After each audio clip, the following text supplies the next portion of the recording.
Hello everyone, I am Dr. Sanket Nivale, representing Medical Affairs at MQ Pharmaceuticals.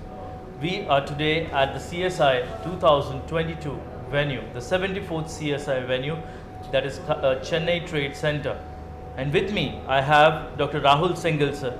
Sir is an additional director, Cardiology and Cardiac Electrophysiology at Fortis Hospital, Jaipur. Sir has delivered a talk on imaging in EP.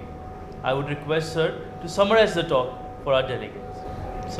So I'm Dr. Rahul Singhal, as already been introduced. So imaging in cardiac electrophysiology is a need, because we know that electrophysiology in today's time, it's one of the complex procedures we are doing, whether it is an ablation procedures or whether it is a implantable heart failure devices.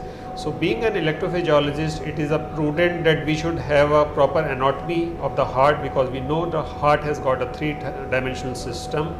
It is not a two-dimensional. So initially we used to ablate our patients in a two-dimensional, in which the recurrence rate used to be very high. And now with the complex procedures and with the complex anatomy of the heart, the 3D dimension system has come into effective manner. And for the proper understanding of the cardiac anatomy, besides we are mapping the cardiac anatomy electrophysiologically, but for that the imaging is a must, because there should be a comprehensive structural backup for an electrophysiologist, so that he can properly go into that particular area of the interest and where he can ablate. And in that respect, actually the imaging is helping us a lot. Whether it is a complex LA geometry, in which we have got 4 veins running into the LA. So it is, besides this, it has got a very complex structure of left atrial appendage.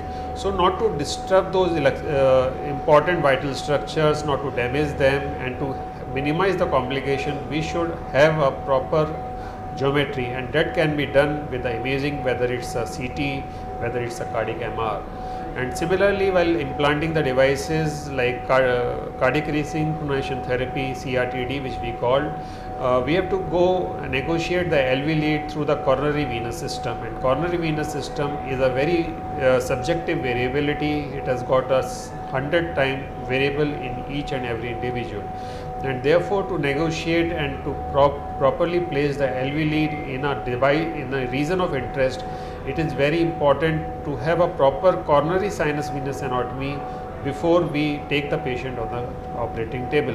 And for that also, the imaging can definitely help us, whether the patient is having a proper venous system or not, so that we can proceed in that manner or not. So in whether it's an ablation procedure, whether it's an implantation of the heart failure devices, in all the imaging is definitely helping the cardiac electrophysiologist so as to minimize the complication and to have a 100% success rate with minimal chance of recurrence and minimal chance of major side effects.